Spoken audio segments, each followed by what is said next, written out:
rates many times. Europe lowered their rate to $2.7 billion. They have a $900 million overrun. What is that? And that was given by Biden. That was another Biden deal. And this guy's building this building that's severely overrun. And what does he need the building for? Why does he need space for more people? So they did a big study the other day, and they called all of the great intellects and the great economists and all of the great everything. And it was 71, and only 2 got it right. Me and another gentleman that happens to be very smart. 69 people got it wrong, and the Fed got it wrong, more wrong than anybody. And he has these think tanks, and they build buildings for people that think. And it's really not thinking; it's a little bit of combination of thinking, but it's something you sort of have or you don't have. They don't. The job he's done is just terrible. You ought to raise interest rates. We should be at 1%. We should be leading the world. Instead, we're paying 4%. And if you look at what that means, that's over $1 trillion in interest that we have to pay. That with the striking of a pen, we would be saving more than $1 trillion. Is that right, Scott? Yes, you have anything to say about it? Yes, sir. I called yesterday and this morning for the Fed to do a big internal investigation to understand not their monetary policy, but everything else. The Fed has had big mission creep, and that's where a lot of the spending's going. That's why they're building these new or refurbishing these buildings. And I think they got to stay in their lane. And I think that based on the way they cut rates last fall, they should be cutting rates now. It's inconceivable, I know the Fed very well, that they can be spending $2.7 billion to build a building. They don't do anything. It's the greatest job. You show up one day, a half a day, you make a little speech, the economy's doing well, the economy's not doing well, we're going to raise it. And he's got it wrong. That's why I call him too late, T-O-O, too late. And it's really too bad. But it is affecting people that want to buy houses, and that shouldn't happen. And Mr. President, he should lower them. Those rates should be 3 points lower. That's what they should be, 3 points lower, maybe more than that. I would like to ask both of you one question. Mr. President Marcos, next year, Philippines is going to be the rotating chair of ASEAN. I wonder, how do you plan to balance your relationship between the United States and China? And for President Trump, Kremlin yesterday said if you are going to Beijing in September, they wouldn't rule out a meeting between you and President Putin. Is such a meeting possible? And how soon do you plan to visit China? Well, we have a lot of meetings possible. President Xi has invited me to China, and we'll probably be doing that in the not too distant future. A little bit out, but not too distant. And I've been invited by a lot of people, and we'll make those decisions pretty soon. Please. Well, as you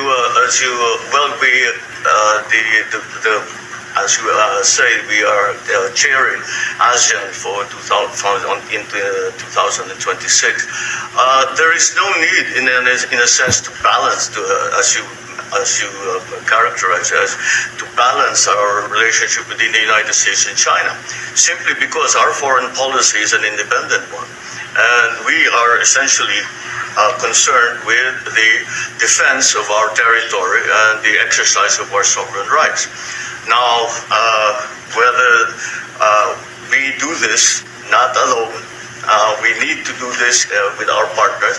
And again, our strongest partner has always been the United States.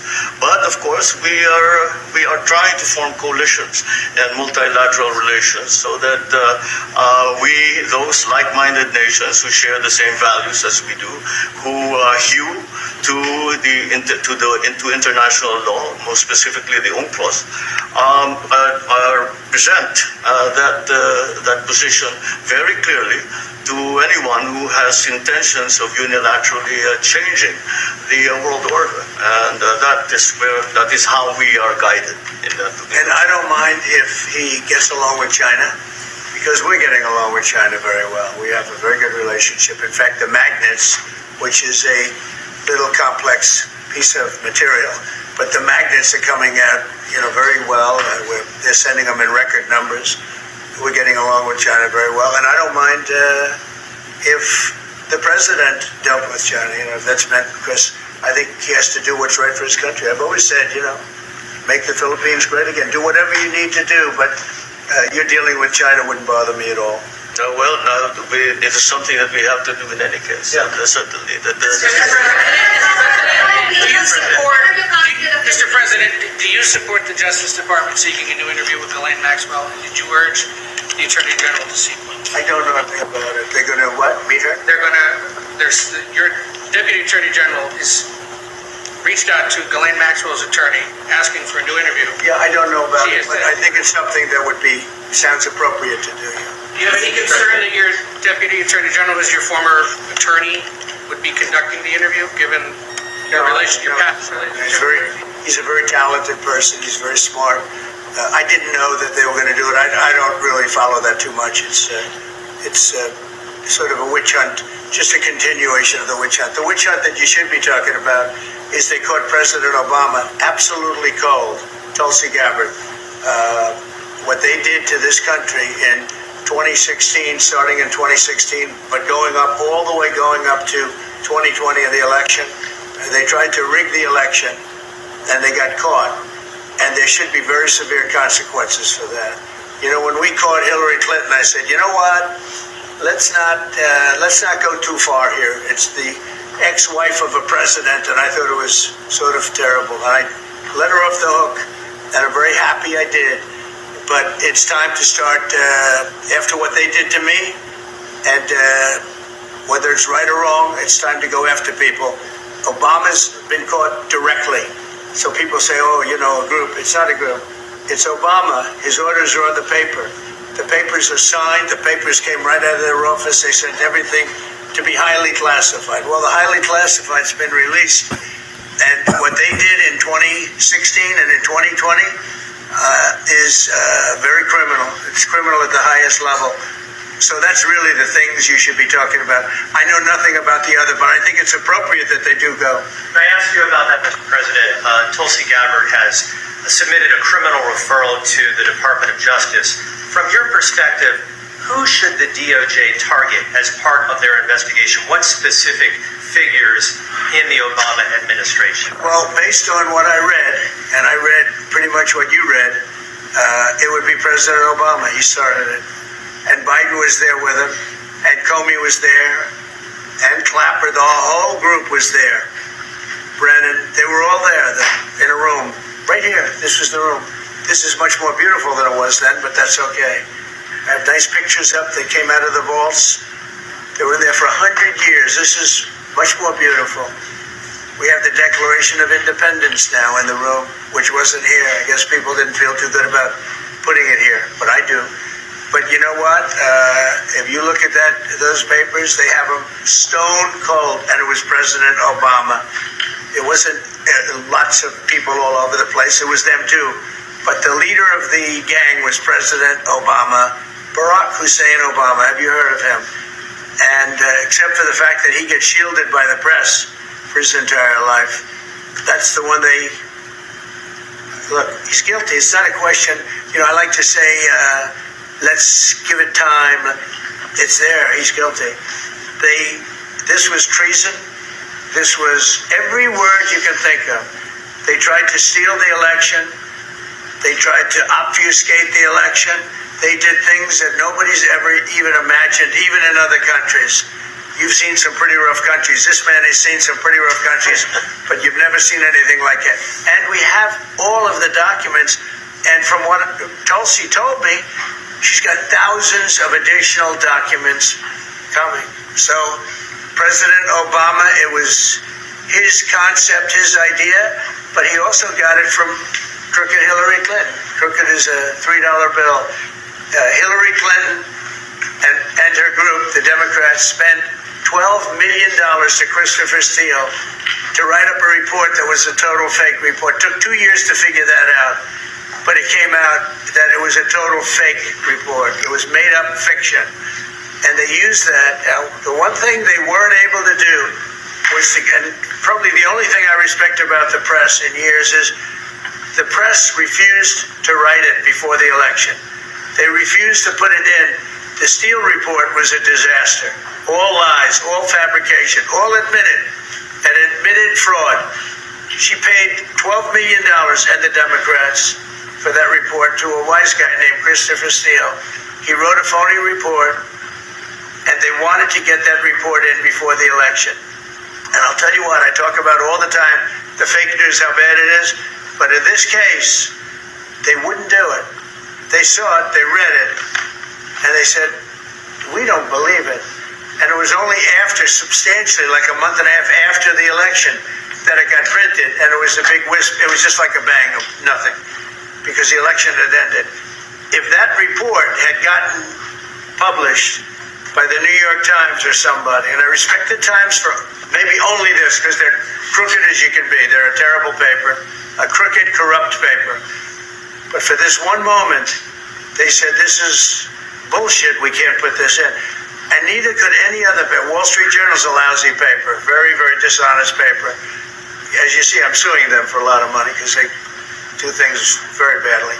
It's got a nice name, but it's really, in my opinion, it's a terrible paper. And it can be corrupt. But just so you know, they didn't take the Steele report. It was the dossier. Remember the famous dossier? I called it the fake news dossier. The news wouldn't publish it. And I'm amazed. They had 2.5 months. It was finished.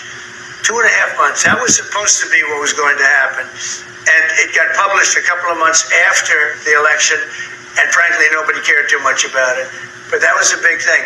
No, we caught Hillary Clinton. We caught Barack Hussein Obama. They're the ones, and then you have many, many people under them. Susan Rice. They're all there. The names are all there. And I guess they figured they're going to put this in classified information and nobody will ever see it again, but it doesn't work that way. And it's the most unbelievable thing I think I've ever read. So you ought to take a look at that and stop talking about nonsense, because this is big stuff.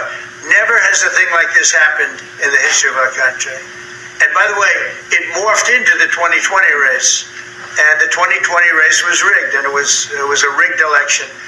And because it was rigged, we have millions of people in our country. We had inflation. We solved the inflation problem. But millions and millions of people came into our country because of that. And people that shouldn't have been, people from gangs and from jails and from mental institutions, people that we don't want in our country, and people that we're getting out, dangerous people. 11,888 murderers, many of them 50%, more than 50%, murdered more than one person. I hate to say this with such a distinguished guest, but you know, they asked me a question. I got to answer the question. No, Barack Hussein Obama is the ringleader. Hillary Clinton was right there with him, and so was Sleepy Joe Biden, and so were the rest of them. Comey, Clapper, the whole group. And they tried to rig an election, and they got caught. And then they did rig the election in 2020. And then because I knew I won that election by a lot, I did it a third time, and I won in a landslide. Every swing state won the popular vote. But I won that all the same way in 2020. And look at the damage that was caused.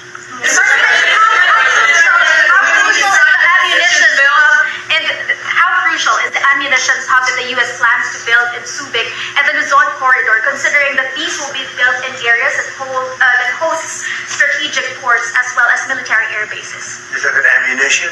Yes, the U.S. House Congressional Committee on Appropriations approved a budget. What's very important. Otherwise, we wouldn't have approved it. Sorry? Yeah, it's very important. Otherwise, we wouldn't. We need ammunition. We're going to end up in a few months, we'll have more ammunition than any country has ever had. We're going to have more missiles than any country has ever had. We're going to have all the speedy missiles. We'll have the speedy ones, the slow ones, the accurate ones, the ones that are slightly less accurate. We have everything. But we will have more ammunition than any country has ever had. It's very important to me. And how Go ahead, please, Red. Sir, when you say that you're close to making a trade deal, what gaps remain? And for President Marcos, sir, I was just wondering, do you not think that perhaps the Philippines hosting U.S. missile systems could be considered escalatory by China, especially because they can strike even to mainland China? Thank you. Well, it's an honor to be with this gentleman. You know, I've known him, and I've known his family, actually, but I've known him And I assume you're from the Philippines? Are you from the Philippines? Yes, sir. That's good. You're very lucky to be from the Philippines. It's a great place. But we have a very good relationship. I mean, I know you had some problems with another president, and it was not your fault. It was the president's fault, and the country was maybe tilting toward China, but we untilted it very, very quickly. But you had a country that was tilting toward China for a period of time, and I just don't think that would have been good for you. You can deal with China, you should deal with China, but when I got elected, everything changed, and they came right back to us. President Trump, when it comes to the extended Say it again. Yeah, Brian, go ahead. Oh, Mr. President, I just want to piggyback off. Sorry, I have a question to President Marcos. I'll let you Yes. I'm sorry, what was the question again? It was about whether having U.S. missiles hosted in the Philippines could be considered escalatory by China. All of what we consider part of the modernization of the Philippine military is really as a response to the circumstances that surround the situation around the South China Sea, and now what we used to refer to as Asia Pacific, which we have expanded now to the Indo-Pacific. And if we would certainly, like in any kind of military spending, we would wish that it wasn't necessary, but it is. And so that is what we are doing. And as an adjunct to the question about the ammunition production, this is actually the United States is assisting the Philippines in what we call our self-reliance defense program, which is to allow us to be self-reliant and to be able to stand our own 2 feet, whatever the circumstances that occur in the future. And the reason that we have encouraged more interaction with the United States is because it is necessary. And it is not just with the United States. It is with all our neighboring countries, and even countries as far afield as the Scandinavian countries, the EU. And so this is an ongoing process. And again, I will stress the point that we do this because we feel it is necessary. Don't forget, just as tantamount to what you're asking, the Philippines were loaded up with ISIS and a lot of terrorists, and they were at a very, very dangerous point. And during my administration, we went in and we wiped them out, working with the Philippines, but we wiped them out. But if we didn't get in, I don't know what would have happened. I don't know who would be your president right now. But we spent a lot of time and a lot of talent on going into the Philippines and wiping out terrorists. They had a tremendous problem during my administration, and we cleaned it up. We got them out, and now you really have a good, solid country again. I believe so. Yes. How can you Mr. President, I want to follow up on the housing question. Yeah. You got no tax on tips, no tax on overtime, no tax on Social Security. How important is it we have no tax on home sales, capital gains, to unleash the housing market this time? Well, we're thinking about that, but would also unleash it just by lowering the interest rates. If the Fed would lower the rates, we wouldn't even have to do that. But we are thinking about no tax on capital gains on houses. And very impressed that you asked that question, because nobody knew that. Well, how did you find that out? That's very... I wonder why there's very close. There's a leaker. There's a leaker. I've also got a question. I find it a very interesting world that we know more about 2 people at a Coldplay concert just hours after that viral video than we know of Thomas Crooks 1 year after attempting to assassinate you. What is holding back the investigation on Thomas Crooks? Well, they've reported to me and they've told me things, and they really say they haven't found anything that was abnormal. I would say this: the Secret Service was very brave, because they were right there and they jumped on me. They made a mistake. They should have had somebody on that roof, and they should have had communication with the local police, who also, they did a very good job, but they made some mistakes, and we have a whole different group of people now. I don't think anything can happen, but I think we have the best people anywhere in the world right now, and I think they've learned. And they went into him very, great detail. They gave me the whole thing, and what can I do? They say that it was just a nut job that was looking to do this, and I spoke with the FBI. The new FBI. I spoke to the FBI, who was the old FBI, I wouldn't have believed a thing they said, because the old FBI under Comey was crooked as hell. He was one of the most crooked. Everybody should read the Horowitz report. Unfortunately, Bill Barr didn't use it. But the Horowitz report, not appointed by me, it was a report on Comey and the FBI. It is one of the worst shots at a human being I think I've ever seen. In fact, the New York Times did an editorial that was one of the worst editorials I've ever seen about anybody. That was about Comey. You had to go back and get, and Barr didn't use it because he didn't have the guts to use it, or something happened. I don't know. Too bad. He went to Mr. Durham. Instead of doing the Durham, all they had to use is the Horowitz report. And I always felt badly for Horowitz, frankly, because he's a Democrat, I guess. He was appointed by a Democrat. But that report has gotten lost, and it shouldn't be lost. You should all go back. It should be mandatory reading. Go back and read the Horowitz report on Comey and his cronies. And you'll see exactly, we're going to add that to all the stuff that we found. It just confirms it. But what we found is even more so. And we found absolute, this isn't like evidence, this is like proof, irrefutable proof that Obama was seditious, that Obama was trying to lead a coup, and was with Hillary Clinton, with all these other people, but Obama headed it up. And, I get a kick when I hear everyone talks about people I never even heard of. It was this one. No, it was Obama. He headed it up. And it says so right in the papers. Got everything.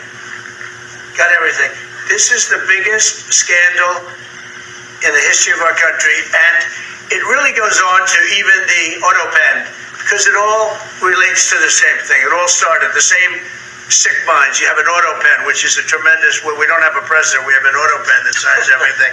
I'll bet you sign everything. You don't have auto pens. Everybody, who doesn't sign? You're the president of a country.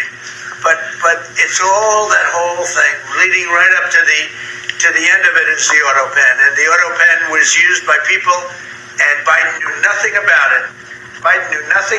They were signing documents that he knew nothing about. As an example, they released the Unselect Committee of Liability. The Unselect Committee spent 2 years grilling everybody, and then they destroyed all the evidence. You know why? Because the evidence made them guilty. And he gave them all a pardon. Cheney, all the scum that was on the Unselect Committee, Cryan, Adam Kinzinger, and Democrats.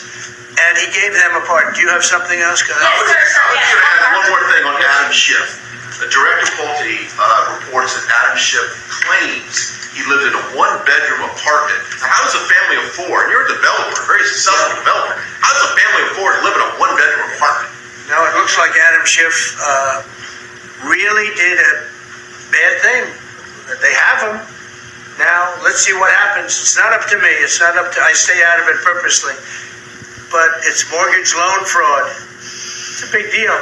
He defrauded banks and insurance companies and the federal government. But it's very simple. It's mortgage loan fraud. And you're right. It's a lot of people to live in a one-bedroom apartment, right? But he put it down. But he has a lot of other things far worse than that. So, no, Adam Schiff, they have him 100% on mortgage fraud. Now, if there's anybody else in this room except you would have no problem. But anybody else in this room, you'd have a problem. I'd have a problem. Yeah, please. So there was a hearing yesterday in the Harvard case. Would you allow Harvard to get their federal dollars back as a part of any agreement with the administration? No, I'm not giving. Harvard's been given $7 billion. Can you believe it? By the $7 billion. And we want money to go to all universities, not Harvard. Harvard got more than anybody else. They have $52 billion. They get huge tax incentives and tax breaks on that $52 billion. But they have $52 billion, and they got $7 billion over a short period of time. And we have a very hostile judge appointed by Barack Hussein Obama, a very, very hostile judge who knows exactly right from wrong, but we expect to win it on appeal. She hasn't given a decision yet, but she's very hostile, and she was put by Barack Hussein Obama.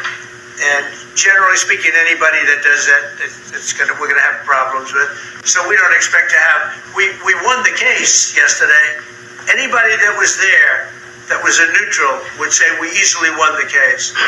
But a lot of the case, and a big part of it's going to be how much money Harvard gets in the future. That's not part of the case, and they're not going to get very much.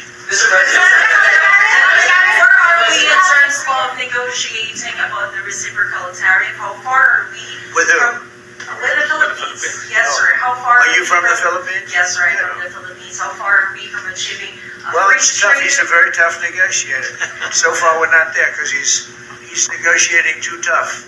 In fact, I used to like him better than I do now. He's too tough. But we'll probably agree to something. But he's strong, a strong negotiator. He loves your country. Mr. President, When are you calling No, for no, the please. we talked a lot about the severe consequences that those who are involved in the Russia hoax must face. In your view, sir, what are the next steps now that these documents are out there? Well, the Justice Department would have to act. And we have a very competent, very good, very loyal to our country person in Pam Bondi, very respected, and it's going to be her decision. Just a follow-up to that, sir.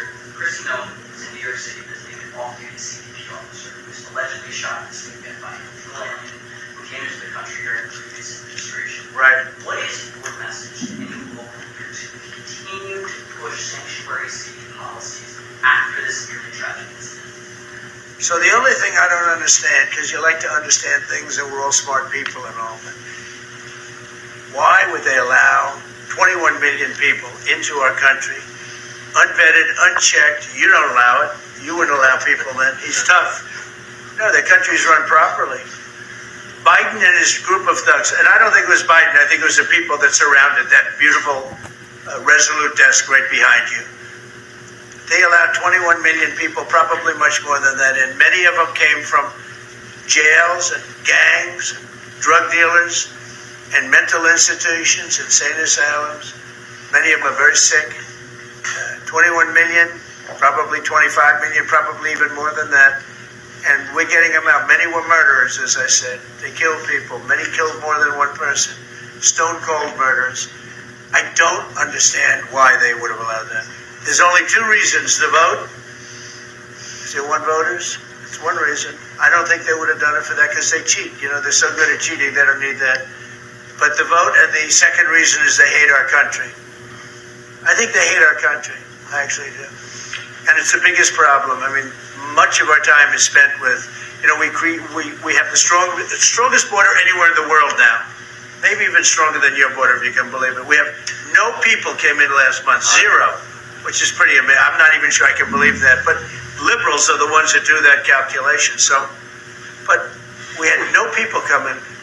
A year ago, we had hundreds of thousands of people come in. Hundreds of thousands of people. And they flowed in. And if it wasn't for the election, it would have been millions of people came in last year. So millions of people prior to election time, they allowed millions and millions of people to come into our, I mean, you saw it. They'd open the gates. If you took an Alabama-LSU football game that holds 128,000 people, I was there, 128,000 people. And I liked them and they liked me. But if you took that and doubled it, that's what used to flow into our country on a daily basis. It's not even believable. And we're getting them out, and we're starting with the worst ones. And we had a man shot yesterday, a police officer who's a great gentleman, shot right here in the throat. Probably won't be able to speak again. But he was brave, and he shot the other guy, and they ended up getting him. And you saw the scene where his friend took him to a hospital and dumped him down on the sidewalk. The whole thing was crazy. But why would anybody do to our country what these Democrats have done? And honestly, we can never forget it. We can never forget it. What they have done, the damage that they've done to America is very, very sad. Thank you very much, everybody.